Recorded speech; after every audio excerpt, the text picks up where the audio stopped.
Hey Joseph, this is Jim, along with my wife Barbara. We are both retired seniors. I'm an 81-year-old lifelong entrepreneur, and Barbara a retired educator. I assume your mommy taught you to respect your elders, therefore we'll assume you'll respectfully listen to what we have to say. Joseph, we have questions, and they're concerning an issue that is, has, or will affect each and every one of us, between the age of birth and death. That issue is Social Security, and how those retirement funds have been managed by you and the other members of Congress. We are particularly concerned about the period of time after the 1983 Social Security reform legislation. That said, we've saved Social Security for the next 75 years. You remember that, right Joseph? By the way Joseph, all figures we'll use come directly from the Social Security Trust Fund website. So here's our questions, and remember Joseph, you've been there 50 plus years. The year was 2002. Social Security taxes took $146 billion more needed in the form of higher than needed Social Security taxes, from the paychecks and retirement checks of tens of millions of your fellow Americans. That money flowed into the Social Security Trust Fund, then was transferred to the General Revenue Fund, and into the hands of 535 members of Congress. This gave each member of Congress $247 million Social Security retirement dollars to spend on something other than intended with zero accountability. Joseph, can you give us an accounting? Where did our Social Security retirement dollars end up in 2002? Now here's my wife Barbara. Thank you Jim, and hello Joseph. Now we'll continue on.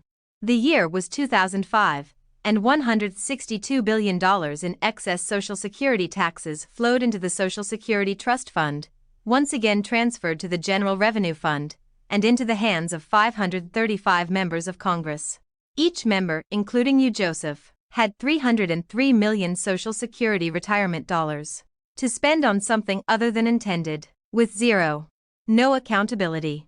Now one more. The year was 2008, and $179 billion in excess Social Security taxes flowed into the Social Security Trust Fund, once again transferred to the General Revenue Fund, and into the hands of 535 members of Congress. Each member, including you Joseph, had 335 million Social Security retirement dollars to spend on something other than intended, with no accountability. Joseph, from the outside looking in, it would appear as though you and the other 534 members of Congress turned Social Security into your personal political candy store.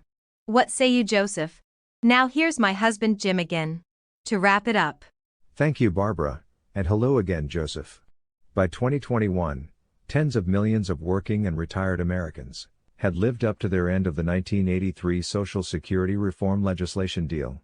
It's obvious that you Joseph, and the other 534 members of Congress made another choice, and that choice was to renege and throw your fellow Americans under the bus, leaving those who had overpaid once with a new $2.752 trillion debt to pay again, plus interest. Well, like we say in East Texas, it's time to come to the lick log, and that's where the bovine scatology or the BS comes to an end. And the truth begins. And the truth is Joseph, we the people can no longer stand by in silence, while our kids, grands, and greats' future is being destroyed, all under the headline of we're saving Grandpa and Grandma's Social Security. It is time to put a new twist on this old lemon, and the plan to do just that can be found at www.realjoepower.com. Joseph, our hope is you'll have a come to Jesus moment and change your ways. God bless and have an awesome day.